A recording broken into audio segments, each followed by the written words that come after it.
When the phone rang that afternoon, Barbara answered it only to hear a voice say, "There's a serial killer out there. I'm going to tell you where you can find a body." So finally, Barbara asks, "Am I talking to the killer?" And after a few seconds of silence, the caller inhales and chuckles, and then he just hangs up. No kidding. Oh, so creepy. She must have been rattled. It's Tuesday, and you're listening to Murder Unscripted. My name's Ed, and for the past 2 decades, I've been producing true crime content for some of your favorite networks like Hulu, Oxygen, and of course, Investigation Discovery. And I'm Melissa, Ed's bestie and walking, talking true crime database. We've combined my behind-the-scenes insight with Melissa's morbid curiosity to bring you a podcast that immerses you in the true crime genre like never before. We highlight victims' cases and bring you exclusive insight from the people who lived through them, with a touch of humor to lighten even the darkest stories. This is Murder Unscripted. Dun dun dun!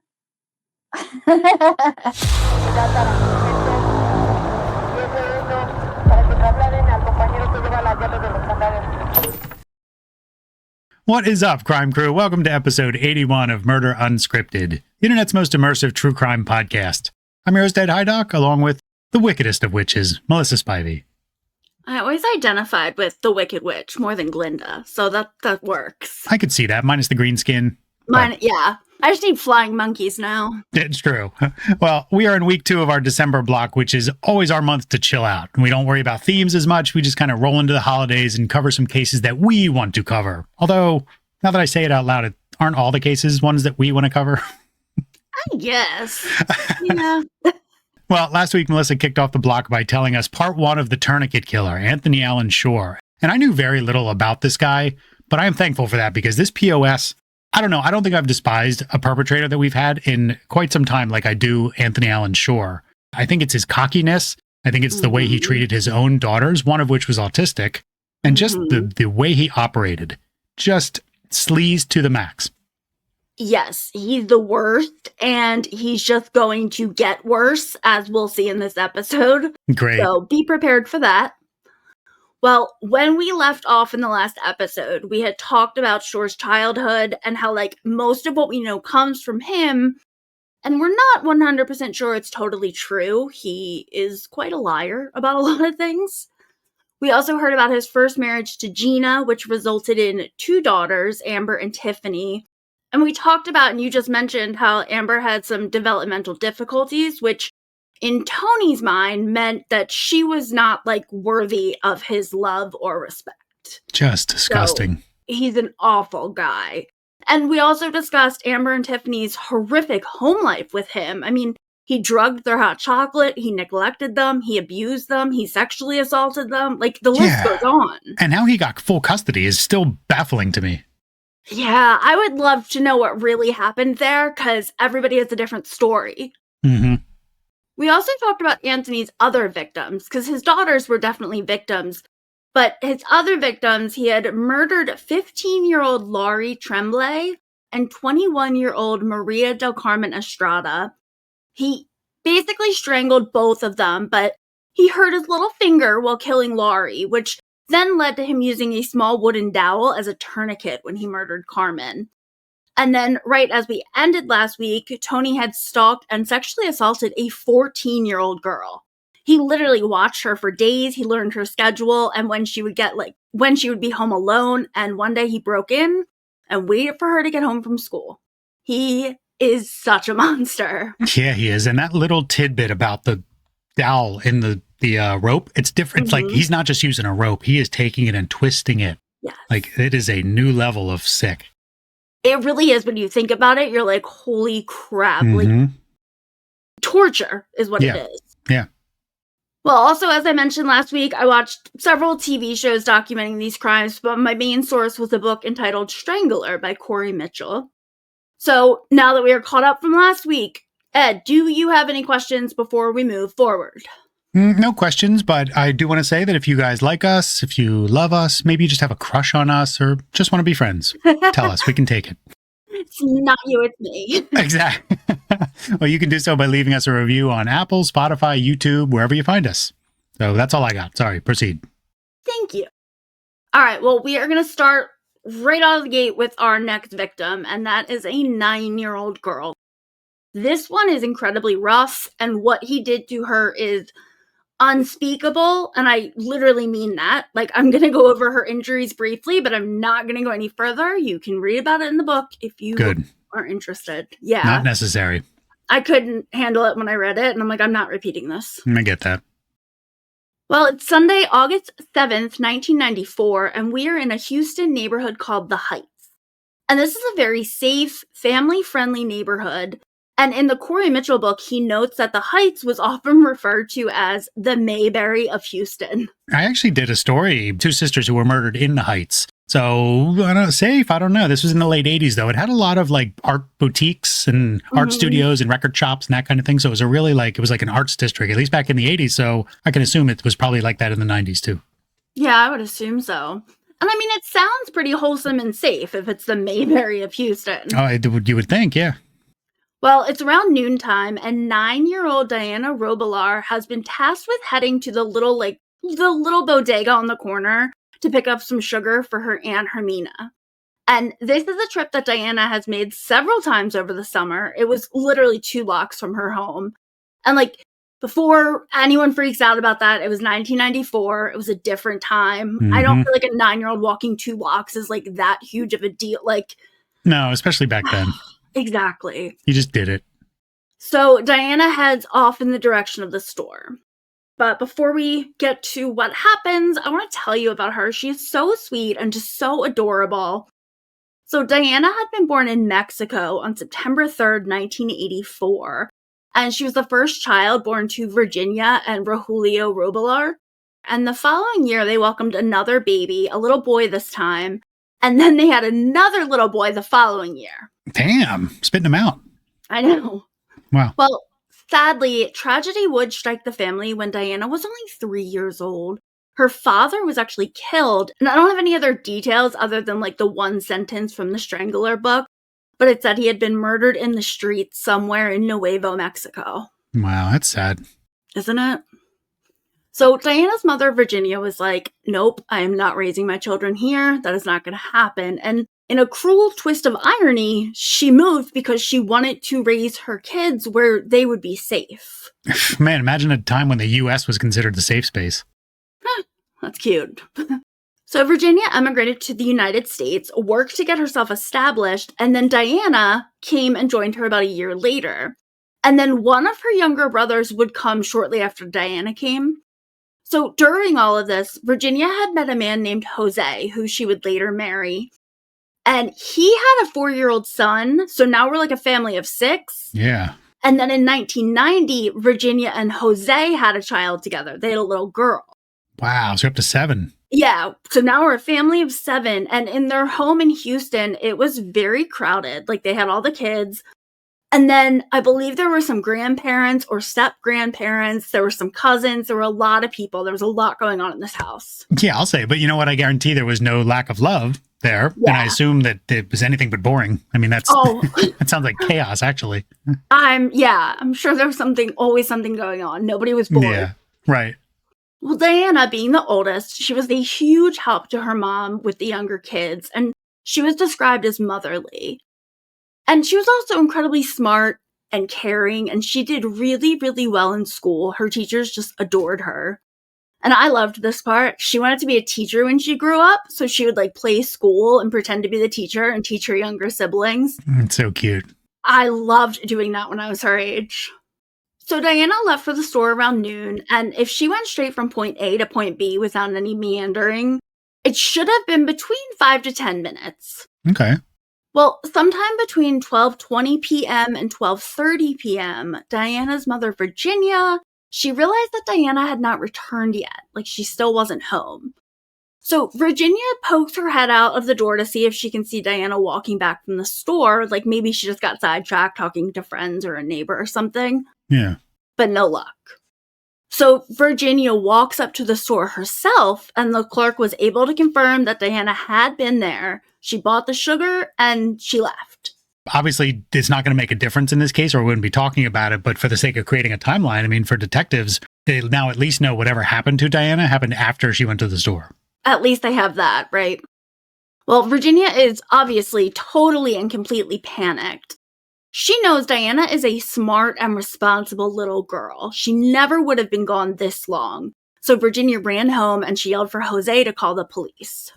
When the police arrived, the first thing they did was check around the house, because I think a lot of missing kid reports end up with the kid like playing hide and go seek and then you find them asleep under the bed or something. Yeah. Unfortunately, Diana was nowhere to be found inside that house. And I want to give major kudos to these police officers for taking this seriously, because as soon as they were like positive she wasn't on the property, they hit the ground searching.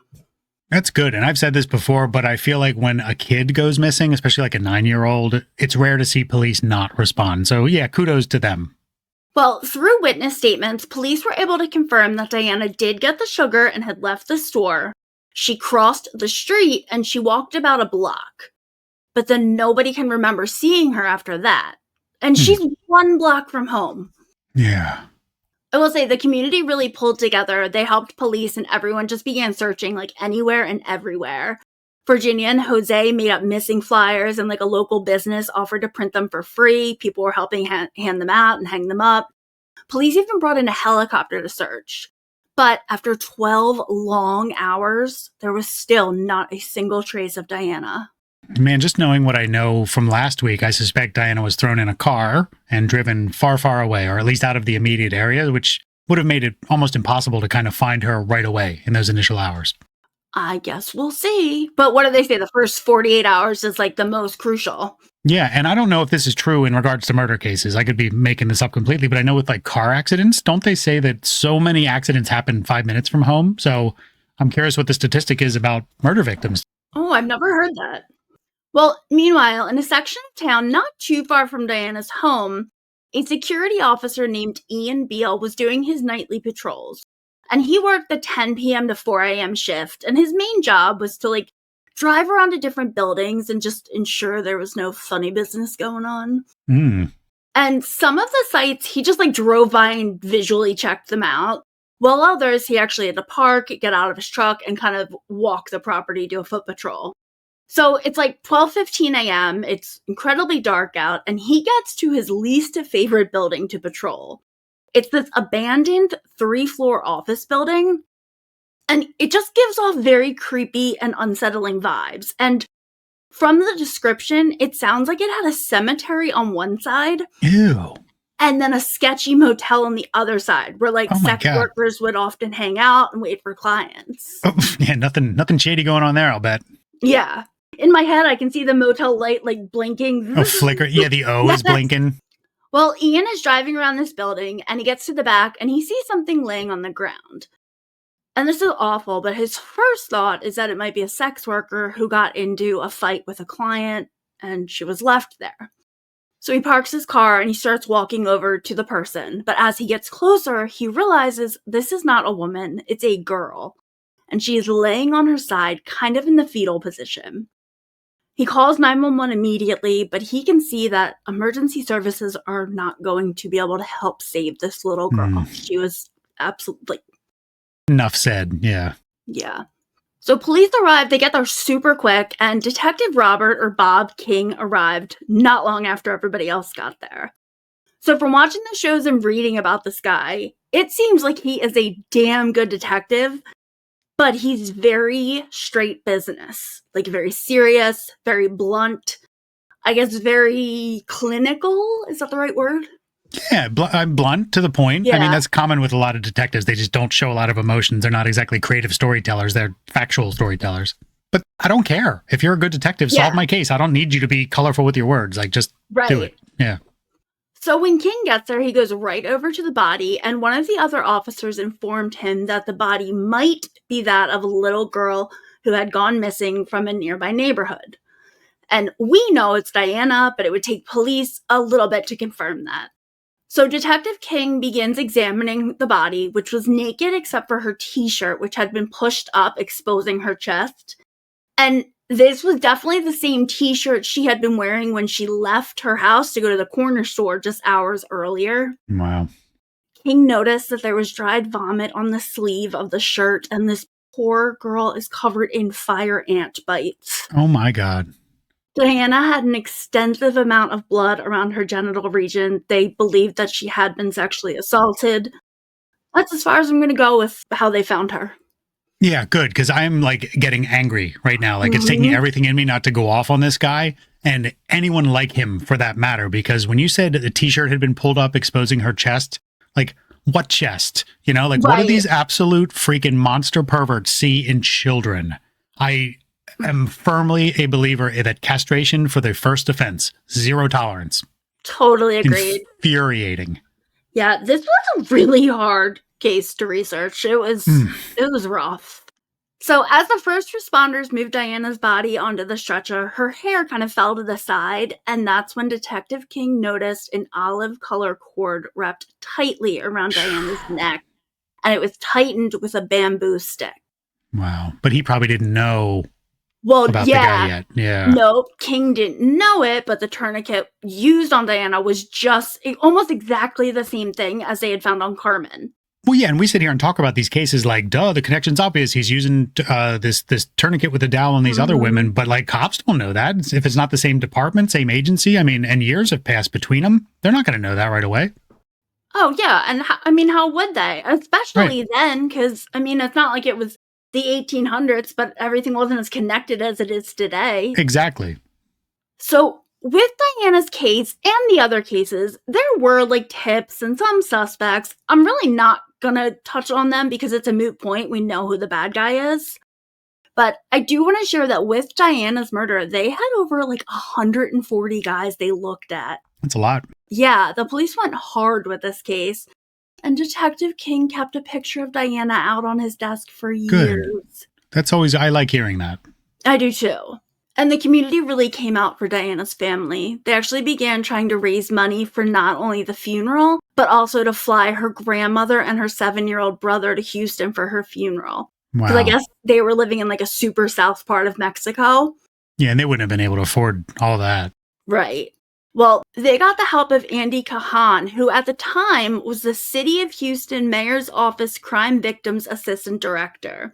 And he helped with the funeral arrangements, and he got Aero Mexico to donate 2 tickets for her grandmother and brother. I hate spoiler alerts, but Andy is going to be our February guest, we hope. Yes. So, yeah, Andy's a cool guy, and he's that story I just mentioned in the Heights, that was a Cold Case Files. That's where I met Andy and interviewed him for that story, so he's very connected to the Heights area. Okay. Yeah.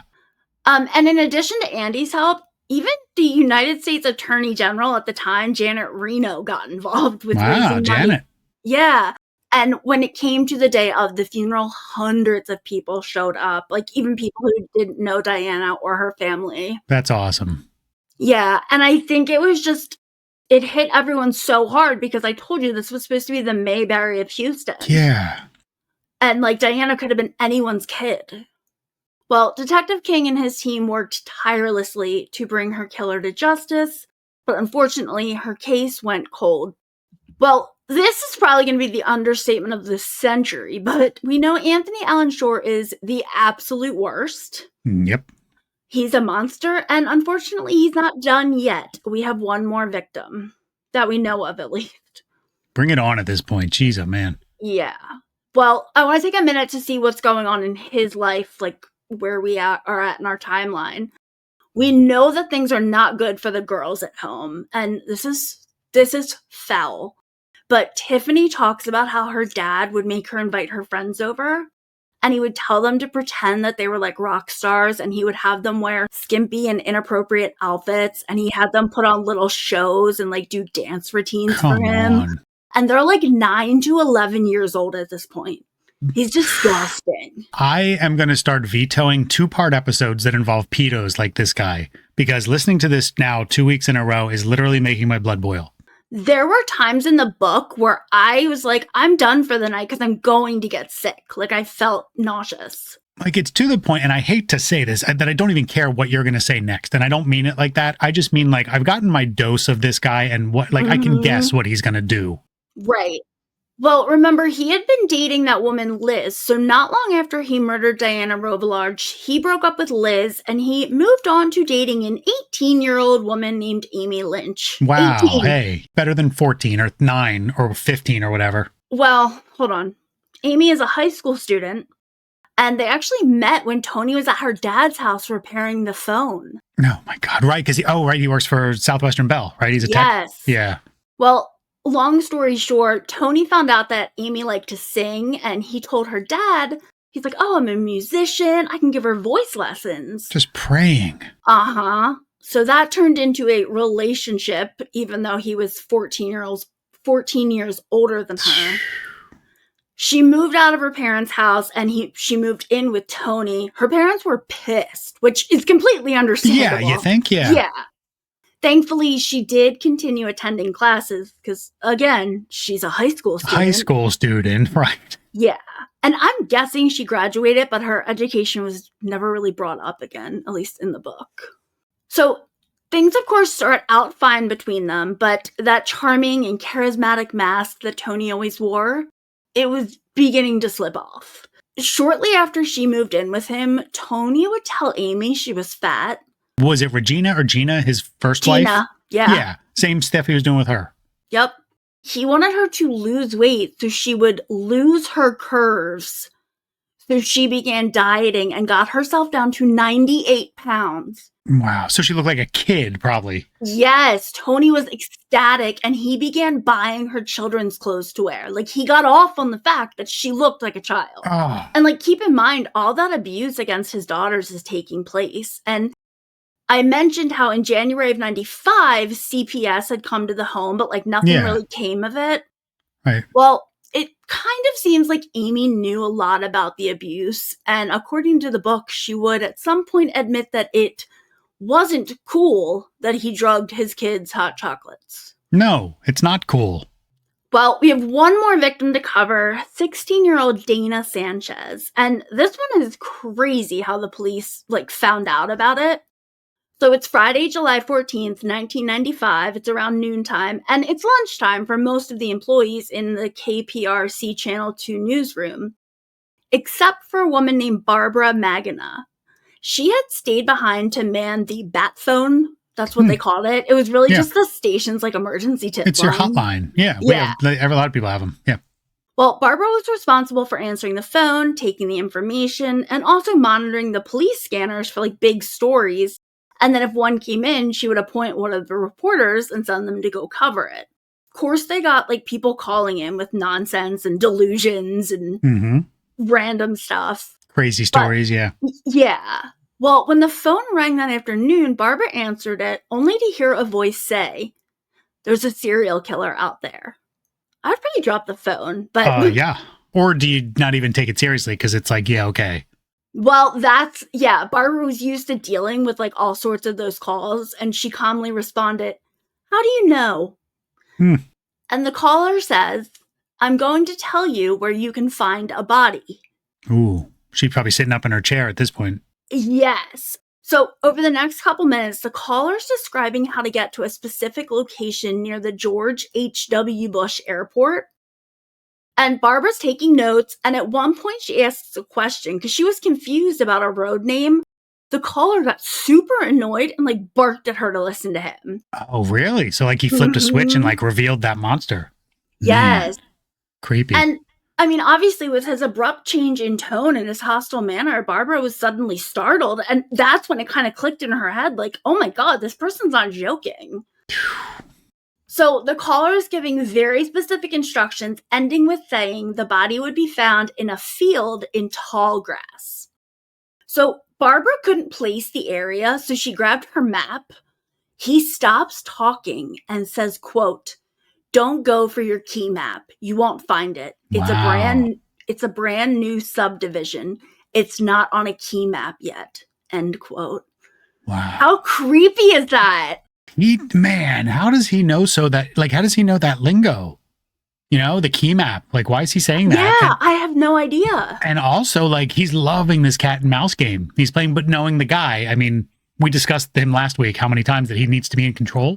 But man, he's being so ballsy. Like he's just Yes. risking getting caught by doing these little things. They're so unnecessary. They're not part of the act of murder. Like this is above and Right. beyond. And for what?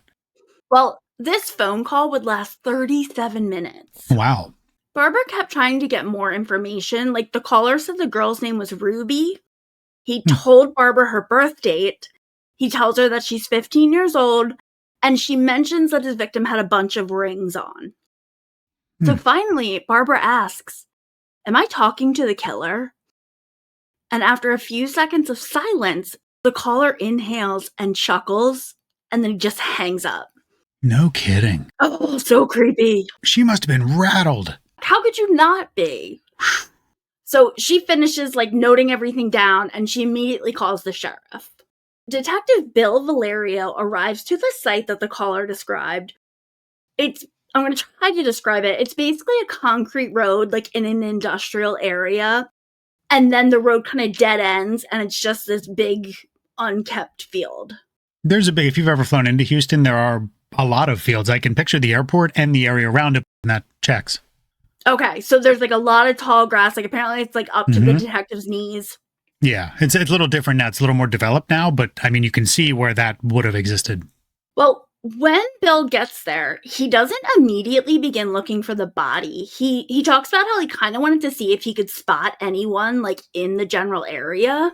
Well, yeah, a lot of these killers, especially the really cocky ones, they like to admire their handiwork. Kind of watch the scene from afar, watch detectives. They get off on it. It's weird. Yep. Well, 2 more detectives arrive, and the 3 men start looking around, but they don't see anything. So, and again, they're not 100% sure they're in the right place. So there's another area right nearby, and they were like, all right, maybe that's the field the caller was talking about. So they drive to the next area, and as soon as they get out of the car, they can smell the unmistakable odor of human remains. Then they discovered a yellow nylon rope that was tightened with a toothbrush that somebody had broken in half. Wow, so not a dowel this time. Right. But it's still a stick, a toothbrush. Yeah, still some kind of turning device. Crazy. Yes. He was getting resourceful. Yes. So police are looking at missing persons reports to try and ID the body that they found, and they find a report about a girl named Ruby who had gone missing. And remember, that's what the caller had said her name was? Yeah. So he was actually following the news and just thought it was Ruby. I guess so. I'm not really sure. They don't really go into that other than he got her name wrong. He had to. I'll bet you he didn't know who this girl was and then probably did a little research on his own and was like, oh, missed it, probably her. Except he did say her correct birth date, which is weird. He would remember that and not her name. Yeah, so I don't know what happened there. Confusing. Well, when detectives get to Ruby's home, to talk to her parents, they were pleasantly, I'm sure, surprised to see her. And her parents explained that she'd come home. And I guess they just never called to, cancel the missing persons alert. Got it. So now detectives believe the body they found belonged to 16-year-old Dana Sanchez. So before I tell you about Dana, I want to let you know kind of what's going on with the investigation.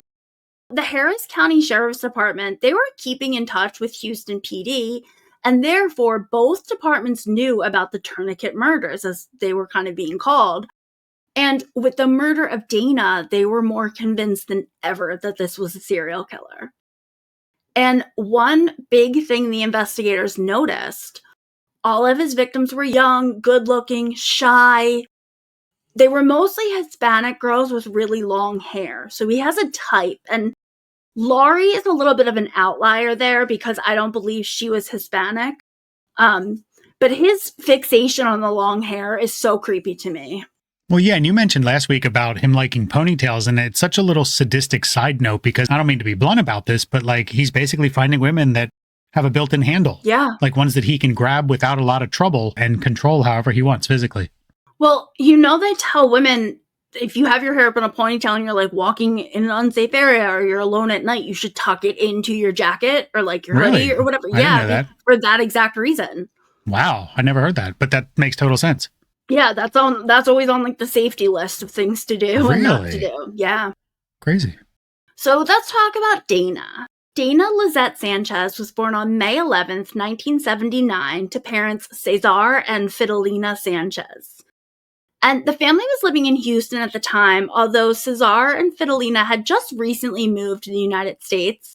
And similar to Diana, Dana's parents wanted to raise their child somewhere, air quotes, safe. It's a shame. Yeah. Well, I don't have a ton of information about Dana's childhood, but when she was 9, that would have been 1988, her mom gave birth to a baby boy, and then she had another baby boy in 1993. So we now have 5 people. They're living in a very small apartment, and Dana is struggling to deal with being a teenager, not only that, but also struggling to deal with being in such a small space with a baby who screamed all the time. I'm sure she wanted her privacy. Right. It was a lot. Yeah, you don't get that in families that size, unfortunately. Right. So growing up, Dana did very well in school. She was incredibly bright, and she actually wanted to be a pediatrician when she got older. And Dana knew, her family was not going to be able to afford medical school, but she was determined to go. So her plan was to enlist in the Navy and get the military to pay for her schooling. Smart. Which, yeah, it's such a great idea, and so smart for this 16-year-old to be making a plan for her life. I'm 37 and I don't have a plan yet. Seriously, I love stories like that because when kids, they come from families that will never, ever, ever financially be able to facilitate their dreams. Mm-hmm. They bust their butts to make it happen anyway, which I always think is so awesome. I agree. Well, Dana's doing great in school. She's got a ton of friends, and she actually has a best friend. Her name's Diana Zambrana. And the girls did everything together, including they joined the ROTC together. So it seems like things are going really well for Dana in school and socially, but unfortunately, it's not going so great at home. She's in this, like we said, super cramped space with 4 other people, and soon she begins fighting with her parents about her boyfriend, Michael Castillo. It would eventually get so tense at home that Dana actually moved out, and she decided to go and stay with her bestie, Diana, who shared an apartment with her brother, John. And this was supposed to just be temporary until Dana and Deanna could get a place together. Although they're only 16, so I don't know how they would get an apartment, but I guess it doesn't really matter. Yeah, it'd be interesting to know how they pulled this off, but you're right, it's not relevant to the story. Yeah, that's More for just another interesting. day. Exactly. Yeah. So Dana had been living with Diana and John for about a week, and things were going well. Well, on Thursday, July 6th, 1995, the girls had made plans to go shopping after school, but when Diana got home, Dana's our victim, she told her, I can't go to the mall. She had made plans to run an errand and then go to her boyfriend's house. And I think Diana was really bummed and kind of annoyed maybe at Dana for bailing on her, which I get. But according to the book, Diana left that night without saying goodbye to her best friend. And she would never see her again. Hindsight's always 20/20. But if anything, it teaches you, if you're mad at somebody, get over it quick and make sure you tell them you love them because you never know when the last time you're going to see them is going to be. Yeah. So Dana finished getting ready, and then her plan was to stop at her work and get her paycheck, and then she was going to go meet her boyfriend's mom somewhere so the mom could bring her over to their house so she could see Michael. Okay. Well, something obviously went awry in those plans, and I hate this. We only have Tony's side of things. He claims that he saw Dana at a payphone and she looked angry. So he pulled up to her in this big-ass Dodge conversion van, which he made sure to tell detectives it had Berber carpet. He'll say these random things about each murder or crime scene, and then he'll be like, well, that wasn't released to the media, so I'm telling the truth. These people need to prove how amazing they are to others because they're so empty inside. I mean, it's a need for validation and self-worth. And it's also fascinating. These last 2 victims seem like they're more random than the other 2. So it's strange that his kind of either taste change or his opportunities change. Maybe maybe he wasn't around as many young people that he could stalk and learn their routines and stuff, because it seems like they were also immigrants for the most part. Yes. And you know what I'm thinking? He actually got several promotions over the years with Southwestern Bell. Mm-hmm. So I'm thinking that his hours changed. When he was a telephone technician, it could have been early morning. So he was out. It's still dark out. Interesting. And then as he was, not out in the field, he was working 9 to 5. So it's not as convenient, I guess. So he sees Dana at the payphone. She looks angry. He pulls up to her and he asks if she needs a ride. And he claims that she said yes and told him the address for her boyfriend's house. So he claims they're driving and she's just like chatting away, totally happy as a clam. And he tells the detectives that the whole time in his head, he's thinking, oh, this girl could be my next relationship. And then he admits... He's in one. I know! But then he admits to flirting with her hard. Gross, she's 16. That's what he does, though. You know, he's very regimented with the way he treats his victims, and this is right on par. Yeah, ugh. So this is really sad, but he says to the detective, quote, she never even questioned why I was taking so long getting where I was going. She was just happy to have conversation and everything, end quote. Which, like, makes me feel so bad for this girl, especially knowing that, like, her home life was kind of chaotic and there were younger kids and maybe she felt left out or she was lonely. Yeah, just so desperate for someone to take interest in her life. God, and this one random dude she finds probably doesn't care about a word that's coming out of her mouth. Exactly. I thought that was, like, the saddest part. So eventually he pulls into the parking lot and goes to kiss her, and she says, no, I have a boyfriend. So he then pulls her into the back of the van, he binds her hands, and he admits that she was fighting so hard. And at that moment, he's telling the detective, I was just getting sick of what I was doing. Oh, bullshit. Exactly. No, you weren't. Like, you're sick in the head. You were happy with what you were doing. Absolutely he was.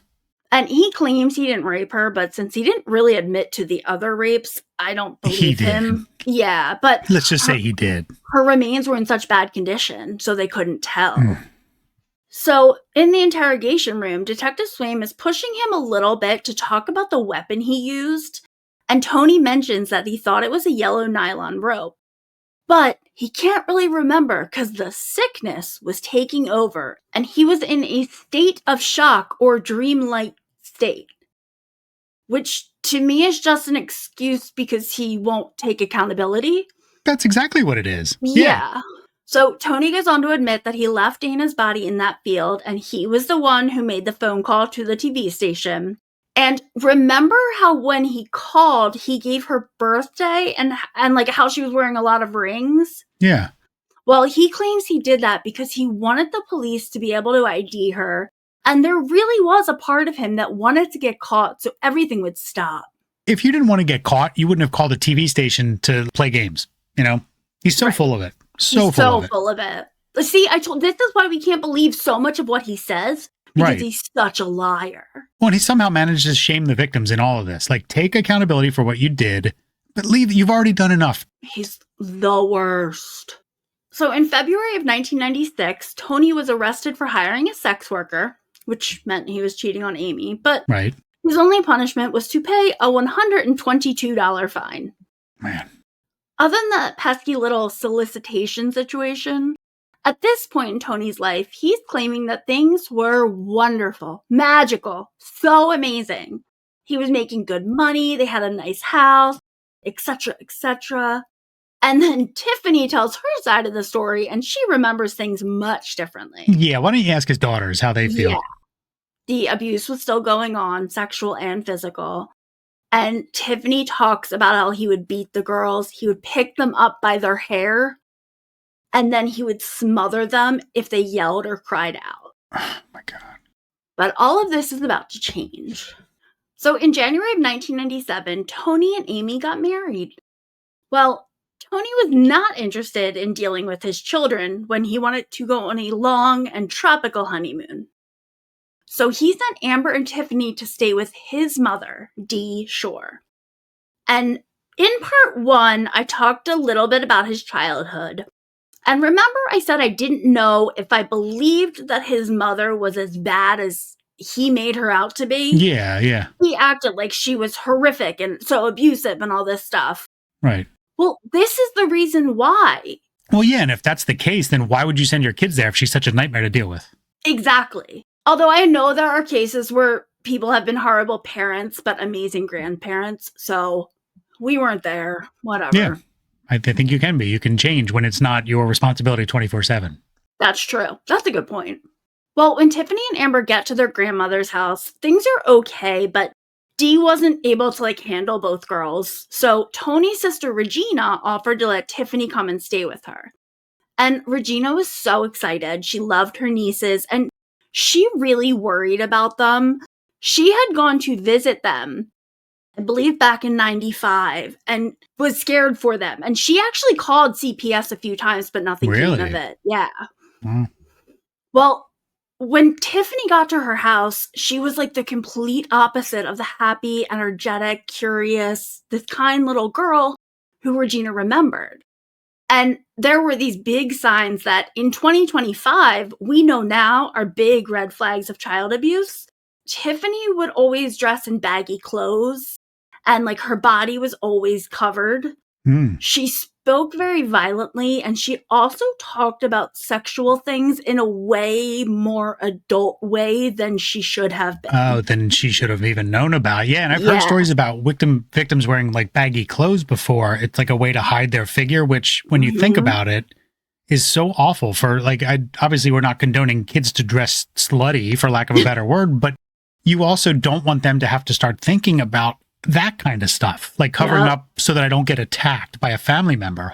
They talked about how they wouldn't bathe because they wanted to be less desirable, I guess. And that led to them getting made fun of in school because they were the smelly kids. So it's these poor girls are just getting beat down everywhere they go. Well, yeah, and kids at school aren't going to understand what's going on. They don't care what's going on at home. They're just oh, you stink. I'm going to make fun of you. Yeah. Well, finally, Tiffany broke down to her aunt and admitted all of the abuse. She told her everything. So Dee is horrified, and it seems like she and Regina were definitely on the girls' side. Interestingly enough, their own mother, Gina, she didn't believe the accusation. Really? Really. And Gina's in the book saying it didn't happen, but then as the years go on, she's like, well, maybe it happened. So she's kind of changed her tune, but at first she was no, that didn't happen. Imagine not taking your kid's word. Right. Well, Aunt Regina was not going to let Tony get away with what he did to his girls. So Regina called police and she made damn sure the charges were filed against Tony for the alleged molestation of his daughters. Good. So Tony was arrested and charged, but when it came to his time in court, he was offered a plea deal. And instead of being charged with 2 counts of sexual molestation of a minor, they lowered the charge to 2 counts of indecency with a minor. Which means light penalty. It should have led to 5 years in prison, but no, it didn't. He keeps managing to dodge the law. But we see that all the time, people who were let out of prison to go on and murder again and again and again. Well, yeah. And how many times was CPS called? It's at least 2 or 3 times in just our 2-part story. I can't imagine how many other times, and all the victims he almost got caught with and all the people that may have saw him. I cannot believe he didn't get caught. His punishment, if you want to call it that, he had to pay a fine, which ultimately was less than $700. You're kidding me. It was a $500 fine and then $123 for court costs or something ridiculous. Way too lenient on these people, and this is the result. Well, he only got 8 years probation with no jail time. Wow. Which to me, unreal. The court saying that the abuse he inflicted on his daughters is fine. It's no big. Sure. He did have to complete a whopping 240 hours of community service. Oh, that ought to change him. Picking up trash on the highway. Yeah. He would have to check in with his parole officer and take drug tests. He wasn't allowed to be within X amount of feet of children. However, the judge allowed him to continue living in a home that was right across the street from an elementary school. So what is the punishment even? I have no idea. Nothing has changed. You're $700 lighter in your wallet. That's it. Okay, hold on. Let me put the icing on this shit cake. This judge, Judge John Hughes, he also allowed Tony to have communication with his daughters, his victims. And no then words. The judge was asked about it later. Why on earth did you go so easy on this guy? Yeah. The judge played dumb. Oh, I just can't recall the case. Yeah, you wonder if judges or anybody that handles sentencing, if they see the wake of destruction that these people cause and then how they feel looking back. Yeah, I would be interested in knowing that. But Especially when, no one will talk about that. no, they'll just be like, oh, I don't remember, blah, blah, Right. blah. Right.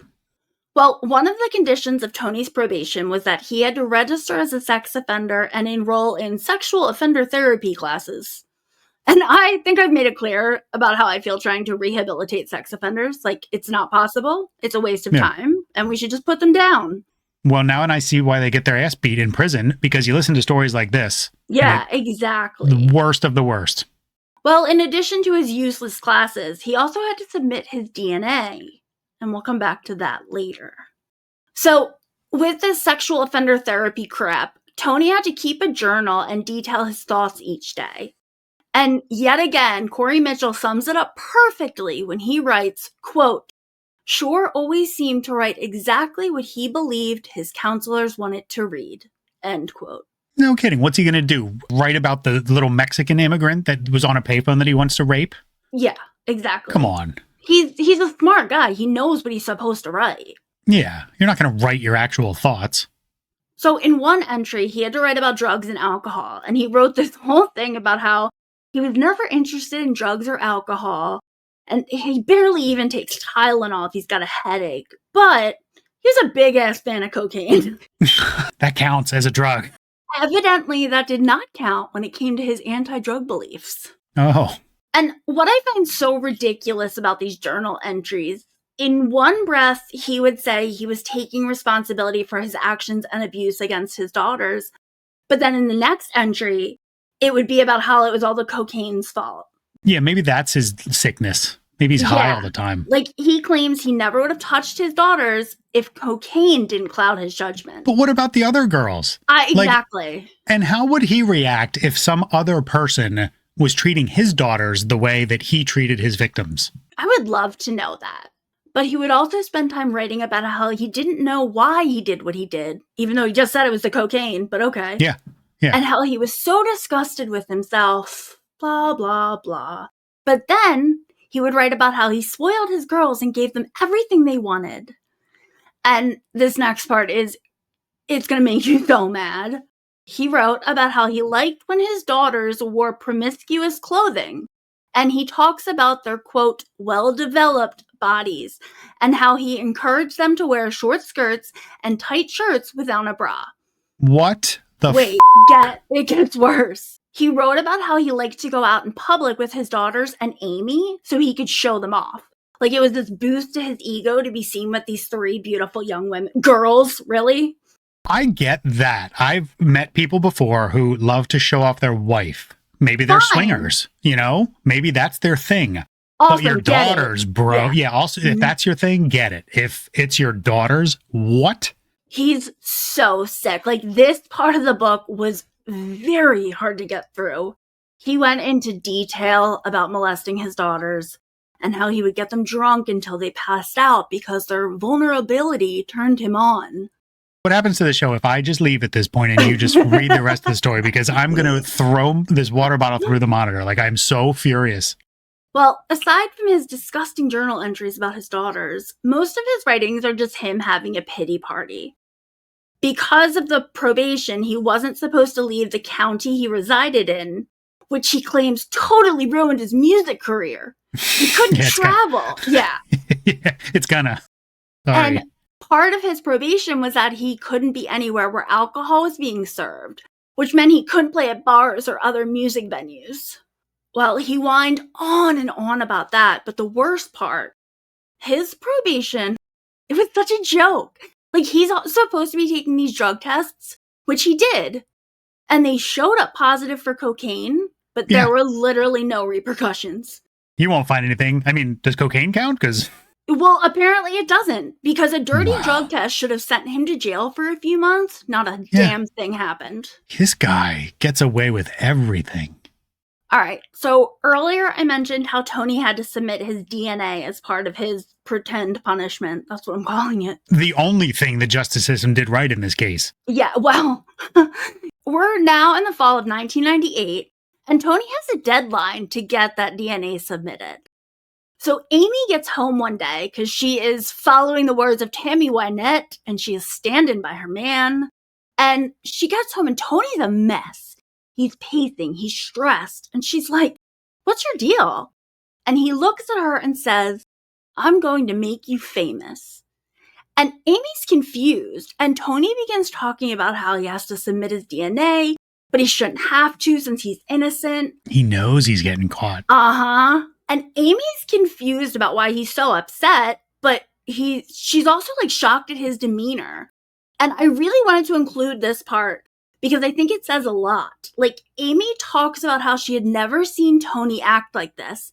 He was always so calm, always so in control, and this like chaotic demeanor really worried and frightened Amy. So I thought that was interesting that this is the thing that like shakes off that cockiness. He has to know that detectives have his DNA and that he's going to be caught, so it might be like, what's the harm at this point? Yeah, I might as well just talk. Well, he did eventually submit his DNA on literally the last possible day of the deadline. So life is moving forward for Tony and Amy, and I'm not sure what Amy was doing for work, but Tony's working odd jobs here and there because he was fired from Southwestern Bell after his conviction with his daughters. Good. So Amy, like I said, is still sticking by Tony, but in January of 99, that would change. Early on in their relationship, I don't remember if I mentioned this last week, but Tony had tried choking Amy during sex, and she told him no. She's like, "I'm not into it. Absolutely not." Mm-hmm. Which Tony totally No, I'm kidding. He didn't. Never. There were so many mornings where Amy would wake up groggy and like out of it, and her throat and neck would be very sore. And it would come out later that he was like drugging her and raping her in her sleep. Wow. So it's January 16th, 1999, and one night, Tony and Amy are having sex when Amy starts feeling groggy. And like, she's not completely passed out, but she is struggling to keep her eyes open. And she's like struggling to control her own body, if that makes sense. Yeah, it does. Well, suddenly Tony begins choking her and choking her hard. And like, between whatever he drugged her with and just the strength of his weight on top of her, she was completely powerless. And in that moment, she was convinced Tony was going to kill her. But just seconds before she asphyxiated, he like loosened his grip around her neck. It's almost like he had practice. He knew the breaking point. Yes, I feel like he did. Well, Amy was terrified, and she decided to play like she was unconscious. Tony begins raping her, and when he finishes, he must have thought he actually did kill her because he starts to perform CPR on her.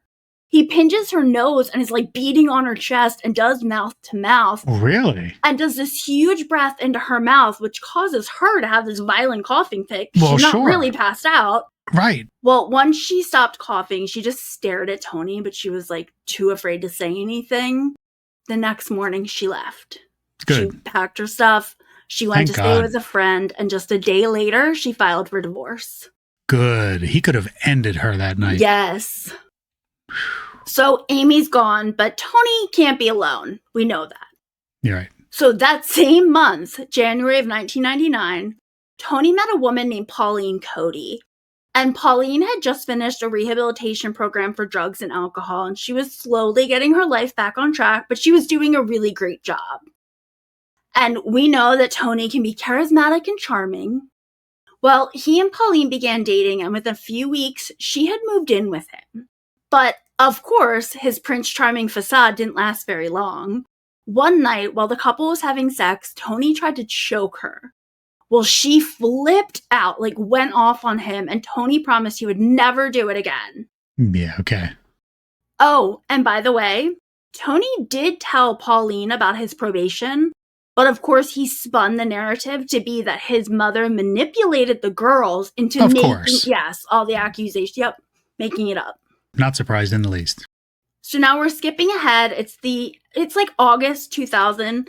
Okay. And Tony finally gets nailed for a dirty drug test. Hey, all right. He tested positive for cocaine, and he earned himself a 20-day stay in jail. Which is only 20 days, but... more than zero. Yeah. Well, when he got out of jail, he told Pauline that time was running out for him. And Pauline's like, what are you talking about? Yeah. What do you mean? Well, Tony wouldn't go into any further detail. But meanwhile, he's continuing to break all of his probation rules. He wasn't supposed to have porn or be around children. He actually had tons of porn, and he loved going to places where he knew kids would be. Of course he did. Yeah, he wasn't supposed to leave the county, but we know he didn't follow that rule either. Like, But, I mean, he knows if he says his time is up, he knows he's going to be caught. Who cares? Yeah. But we're only in 2000. We don't get caught till 2003. Oh, so either his timeline was a little abbreviated or... Well, we have some screw-ups, but we'll get there. So things with Pauline ended just as quickly as they began when she woke up to him choking her. He had drugged her, raped her, and now choking her. And Pauline was like, done, I'm out, which like, all good. Stop choking your girlfriends, dude. Yes. Like... Well, Tony's alone for like 15 minutes because like not long after he and Pauline broke up, he decided to try out online dating. Oh. And within days, he had moved on with a 50-year-old woman named Linda White. Now, this is different. He usually goes for young girls. Yeah, she's older. Yeah. And I'm not sure how old Pauline was, but like I said, Linda was 50. Well, Tony's about 36, 37 at this point. And Linda was a smart, intelligent, well-established woman. She was a single mother to 3 mostly grown kids. She had a 21-year-old son and then 20-year-old twins. She had a boy and a girl. Okay. And then her daughter had an infant, so then she had a grandson. Mm-hmm. So after emailing and talking on the phone, Tony and Linda finally had their first date. And this is so insane to me. But Linda invited Tony over to her mother's house for this big family dinner with all her kids. On their first date? Yes, this is their first date. Like, who does that? It wouldn't surprise me if you were like, well, at the dinner table, Tony choked her and she didn't like it. Exactly. God. I just think she said that it was like she wanted to see if he could handle like her life before they got into a relationship. I could maybe see that, but it's a little weird, a little creepy. That's a lot. Yeah. Yeah. Well, regardless, Tony was a huge hit. Oh, I'm sure he's charismatic. Oh, yeah. He's funny. He's charming. He just managed to woo her loved ones, and they happily welcomed Tony into their lives. If they only knew. Mm-hmm. Well, within a few months, Tony had manipulated Linda into letting him move into her house. Oh, which, boy. FYI, was right near a high school, and he shouldn't have been living there. But anyway... Perfect. Oh, and just like with Pauline, Tony had convinced Linda that all the charges against him were complete crap. He had been falsely accused of raping his daughters, and it was his own mother who framed him. Master manipulator. Mm-hmm. Well, shortly after Tony moved in with Linda, her daughter and grandson move in. So now Tony is living with a child, which is definitely against his probation rules. He's also not supposed to be around or be drinking alcohol. And he's not supposed to be in a home with a computer. He's breaking rules everywhere. Things. Yeah. And like, especially the porn rule, the author of the book starts listing the names of all these porn magazines that he had hidden them in Linda's garage. Okay, the author called it Tony's Jack Shack. I get that. My old job, my work, blue collar jobs, we had a bunch of contractors. We had a whack shack. Oh, so as disgusting as that is, when used in these terms, a bunch of bros talking about it's a little different. But yeah, it's gross in this respect. I was like, what am I reading? No. Well, Linda started seeing little glimpses into like who the real Tony is. One night, they're having sex, and of course, he goes to choke her. And Linda tells him no, but she like tried to stay in the moment and, she's trying to like, yeah.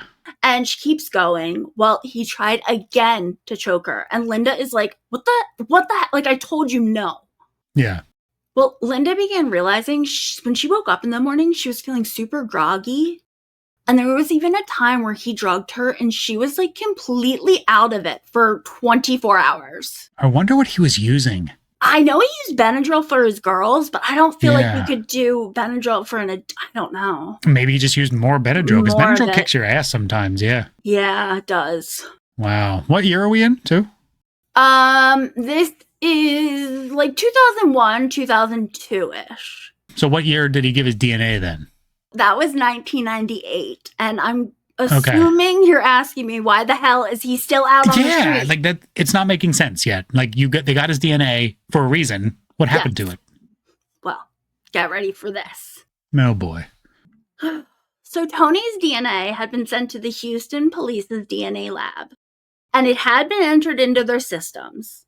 However, the DNA from Carmen's murder had never been tested. Okay. So in the late 90s and early 2000s, the Houston Police DNA lab had some drama going on. And without going too deep into it, it seems that there was some sort of disagreement or perceived slight maybe between two of the higher ups in the lab. And this argument, whatever it was, led to complete mismanagement, very little supervision, just absolute chaos. And it didn't help that the lab was really underfunded. Their equipment was outdated. Apparently even the building was in disrepair. It had a leaky roof. It was just a recipe for disaster. But ultimately, evidence was mishandled. There was fraud. There was negligence. Samples were mislabeled. There were so many samples that were just never tested. But then, in 2002, after Josiah Sutton was wrongly convicted for rape and the news began reporting on the issues, the lab was finally investigated. That internal audit uncovered major problems, and as a result, all of this stuff came to light, and all hell broke loose. I mean, think about all the cases that are sitting there just waiting to be analyzed. Yep. And if something gets screwed up, you're going to create a wave of destruction for so many families. I can't imagine the people who know they didn't do a crime, but because they messed up the samples, they're in prison. Yeah, or vice versa. All the people my time's coming. Or is it? Maybe it's not. Right. What a break. This guy is catching all the breaks. It's so annoying. Well, the lab thankfully ended up getting shut down, but that led to even more backlogged evidence, which got sent to be tested at other labs. So in November of 2002, the Harris County Sheriff Department, they're going through cold cases. They had finally set up a cold case unit. Mm-hmm. And they come across Dana Sanchez's case. Evidence-wise, they had the toothbrush, which had been used as a tourniquet. They did try to test that, but the lab results came back that the evidence was just too degraded. Mm-hmm. So the officers are really bummed, but then somebody remembers that Houston PD had similar cases. Because all that stuff happened now 8 to 10 years ago. Yeah, it's a while ago. Yeah. So they call Houston and explain the situation and about testing the evidence. And Houston PD agrees under one condition. They wanted to use Orchid Cellmark Labs.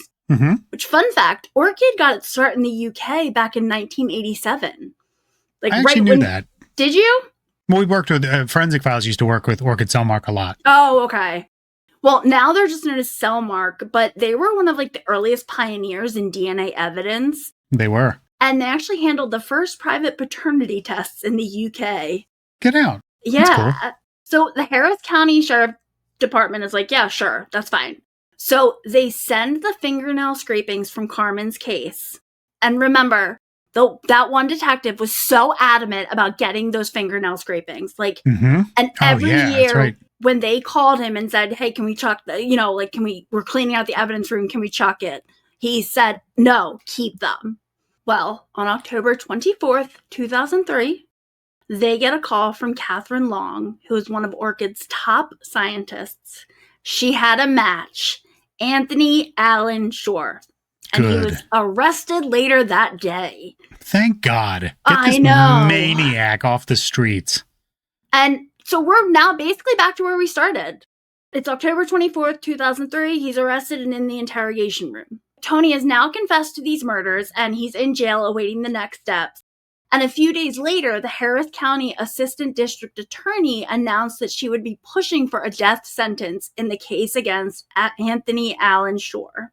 And this ADA, you may have heard of her, Kelly Sigler. Oh, no way. Kelly Sigler. Yeah. If you all remember, I did a mini a while ago on Kelly and the work that she's done. And she is a badass she is the baddest of asses, as I think we called her.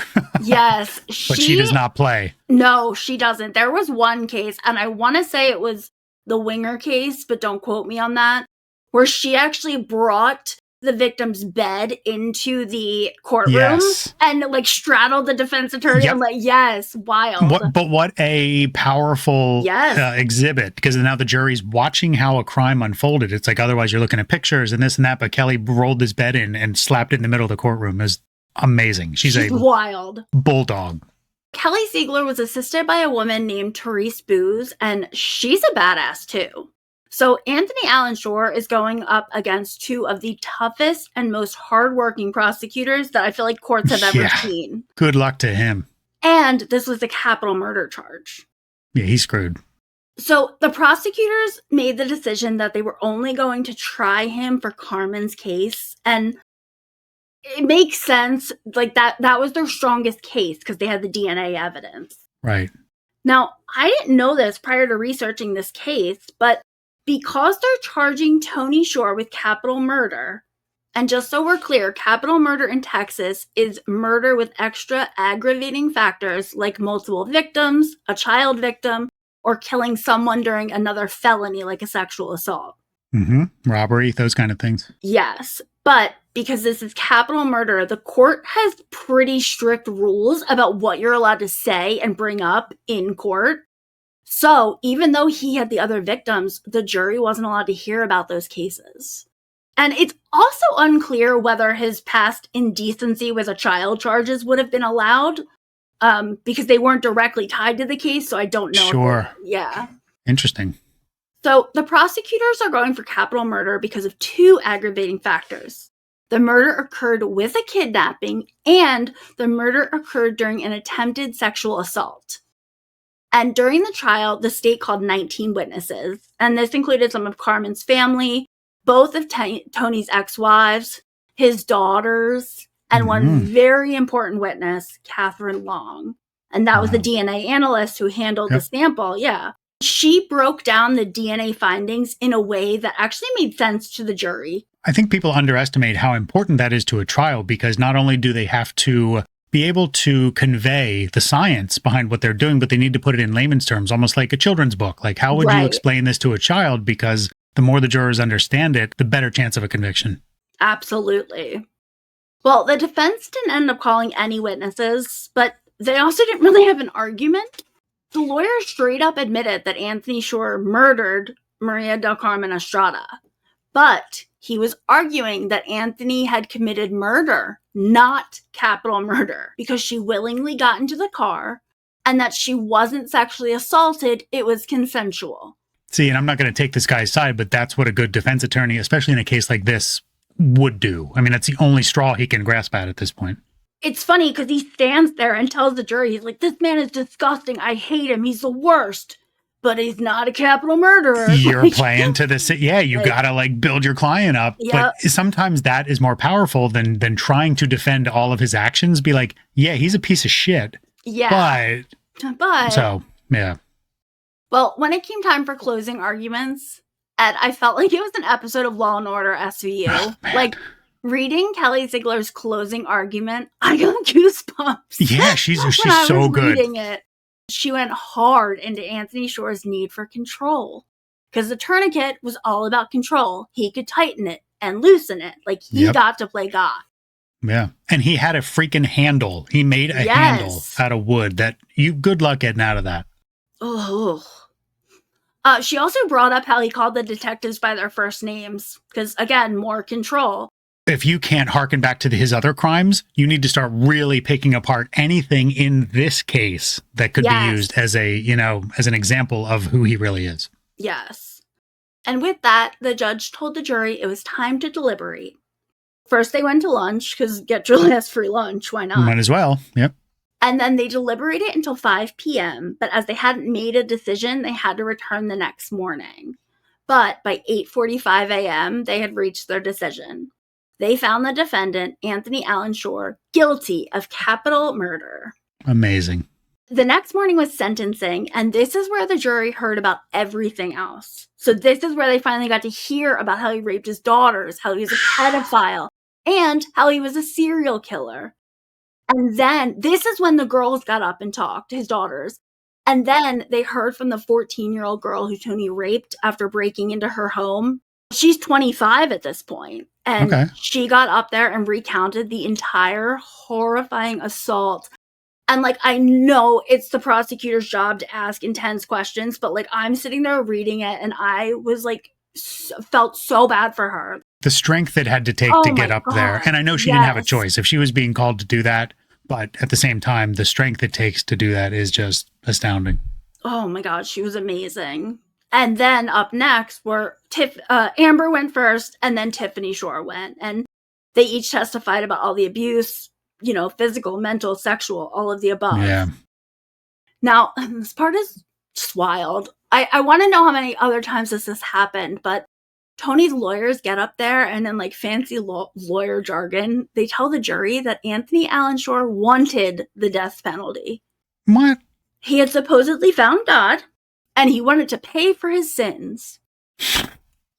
However, he could still technically be turned down for death, even though he wanted it. Like, you don't get to pick that if it's you going there. Yeah.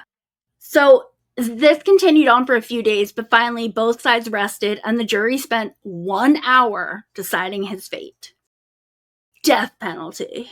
I can't think of a person who deserves it more than this guy. And I've said that now 3 times. I take it back. I take it back at the other 2 because this guy is a monster. Yeah. You should lose your penis immediately. Like, agreed. Just first offense. There was a part in the book about how he had a teeny weenie. I didn't put that in here, but... And it's interesting. You wonder if that played a role in it. Yeah, you're right. I didn't think about that. But yeah, probably. Yeah. He had to take control somewhere. Well, he didn't want appeals, and, like, he asked to be put to death as soon as possible, but, of course, nothing is fast in our legal system. Right. But finally, on January 18th, 2018, at the age of 55, he was executed by lethal injection. After they strapped him onto the table, gurney, whatever it is, he said, quote, "No amount of words or apology could ever undo what I've done. I wish I could undo the past, but it is what it is," end quote. His last words were technically, "Ooh-wee, I can feel that." I knew that, and I say that because when I found out we were doing this episode, I started working on my thumbnails for the YouTube presentation. We've been trying to put quotes and little things to the story, and that was, I looked up quotes from the Tourniquet killer, and that's the first one. And I was like, I wanted quotes about his case, and instead I get very first hit, "Ooh-wee, I can feel that." I'm like, that's actually pretty good. Yeah, that's like the first thing that comes up when you look him up. Yeah, wild. I'm just curious, do you know what happened with the girls? Like, have they healed, or are they, like, on the road to recovery at all? Well, Tiffany seems to be doing well. She's in a lot of the TV shows that I watched and mentioned. Mm-hmm. But Amber, I'm not so sure. There was a 2017 episode of Evil Lives Here, and Tiffany said she had no idea where her sister was. She didn't even know if she was alive. You're kidding. Yeah. And she was the one with the PDD at the time, so autism.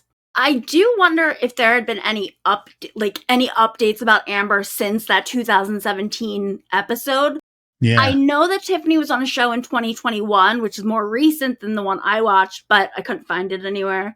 Yeah. But I tried looking for Amber online and I couldn't find a thing. Interesting. I wouldn't fault her one bit if she just disappeared into oblivion. Yeah. But not to stay in touch with Tiffany, like, you guys went through it together. Yeah, you went through it, yeah. But, I mean, look at Michelle Knight and the other 2. Yeah. Like, they don't talk. And it's like, how do you go through something so horrific with somebody and you aren't bonded for life? And I think it's because everybody deals with grief and loss and tragedy differently. Like, maybe they're just at 2 different spots in their journey. Well, and I also think it happens because you can't necessarily move on when you're with the person that it always happened to, because it's always going to be a reminder. Wow. Crazy. Well, that is the awful case of the Tourniquet killer, Anthony Allen Shore. He was the worst. I've never been happier to be done with an episode. You're telling me. Yeah, Jesus. I get it. And, like, I didn't even get into some of the most appalling and heinous shit that he did. Well, I'd say thanks for telling it, but all you did was piss me off. Well, you're welcome. To put a 2-part episode together that thorough takes a lot of work, so I appreciate you pulling that off. It was a good one. He deserved it. No, his victims deserved it. Exactly. His victims did deserve it. Yeah. Yep. Crazy stuff. Well, I mean, I hope we have some... What do we have next week? That is a very good question. I don't even know what we have next week. We got to figure that out. This old December grab bag is kind of a week by week. Literally a grab bag. Well, everyone's in the holiday mood. Everyone's starting their shopping. I mean, they should be by now, but it gets busy, and it gets busy for us too. And like we're very proud to say that by Christmas, what would be on 80, probably like episode 84, 85 in that range. And we have not missed a week. So it doesn't matter like rain, sleet, snow, holidays, funerals, bar mitzvahs, we don't miss. So keep plowing ahead. But funerals and bar mitzvahs do we go to? Speak for yourself. I've been to several. I don't remember the last one I was at. That's going to be my new excuse to get out of things. Oh, I can't record with you. I got a bar mitzvah. I like it. I have not been to a bar mitzvah. But I am happy to say that this part one of this case, we got talking about it after the show aired. And we were just talking about fajitas, though, like nothing about the case. So as soon as we push end recording here, we are headed to get some sizzling fajitas. Yes, we are. Which, by the way, the fajitas don't actually sizzle. Did you know that? Yeah, because I worked in a restaurant for 20 years. Talk about sneaky behavior. Like they walk by you with this tray of sizzling meat and chicken and peppers, and they just poured water on it. They took it out of the oven and put water on it. Or a little bit of oil on the skillet. It's bullshit is what it is. Your veggies and meat were just sitting under the heat lamp in a regular bowl. That is takes the luster out of it, but I still will eat 20 of them. And it burns the shit out of whoever's carrying it. Oh yeah, they're like, don't touch this plate. And the first thing I do, touch them. Yep. Oh, I burned myself today on my straightener. On my pinky. Did you really? Yes. Oh, I clamped it down on my hand like an idiot. There goes your music career. Your guitar. Oh, damn. No Spanish guitar for you. There goes my life goals. Oh, man. All right, well, I'm hungry, and I want to go get dinner with you and Brenda, so let's go. Let's do it. Oh, wait. You know where you can find us? I'm, like, so hungry. My stomach's been growling. We are on all the socials at Murder Unscripted. We are on Reddit at Murder Unscripted. You can email us, murderunscriptedpod@gmail.com. Or you can hit us up on our website, www.murderunscriptedpod.com. And with that, we're out. Yep. Until next week, stay safe, stay hydrated, and remember, perverts don't wear signs that say they're perverts. No jokes this week either, because this guy was a pervert for his entire life. From childhood through adulthood and up until his death. And good freaking riddance. Rest in distress, motherfucker. Peace out. Bye.